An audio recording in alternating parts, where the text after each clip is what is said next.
What's up, everybody? Damon here at San Diego Comic-Con with my good friend Greg Miller, who just got to play Wonderful 101, a big upcoming Wii U exclusive. That's right, Greg, I love the vibe of this game. I love the premise. You got to play the first level of the game. Right. You From hit the very start, beginning. you hit go. Tell us your first impressions. I thought it was a great game to start Comic-Con with. A lot of humor, very superhero. You start as this Clark Kent fella, take off your glasses, and then you're into saving the world. Looks a lot like you. It does look well with blonde hair and a better body. The problem, though, Damon, was I had a lot of trouble controlling it.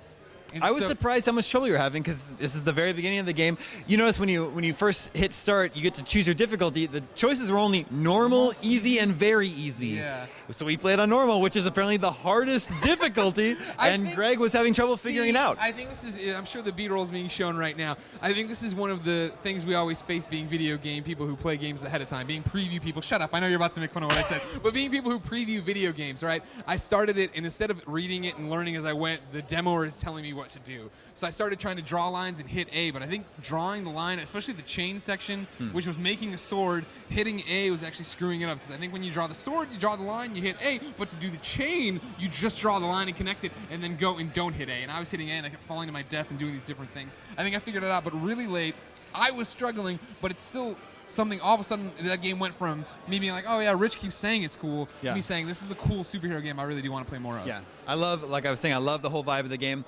I like the voice acting. I would love to hear the Japanese language voice track. You know, it's being developed by Platinum Games. They're a Japanese studio.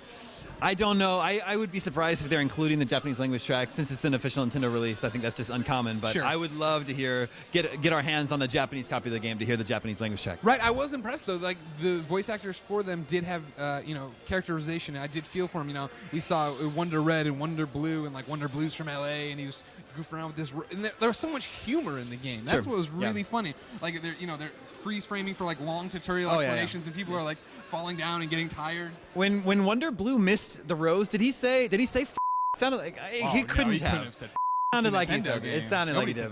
Mario doesn't say Anyway, the game looks fun. Unfortunately, you were having some troubles figuring it out, but maybe it's a user error. I blame myself. Everyone who goes to IGN.com knows Greg Miller is an idiot. So I totally don't put it past that. Yeah, I just wasn't totally in tune yet with the fact that I could draw or I could use the right stick, but then I had to hit A because it was, hit the Y button. I'm like, where's the Y button on this thing? I don't play Wii U games. It's been a while since you played Zombie U. Yeah, it's been quite some time. Thanks, Greg. That's just the first game that we played here at San Diego Comic-Con 2013. Lots more to come, so stay tuned to IGN. Beyond.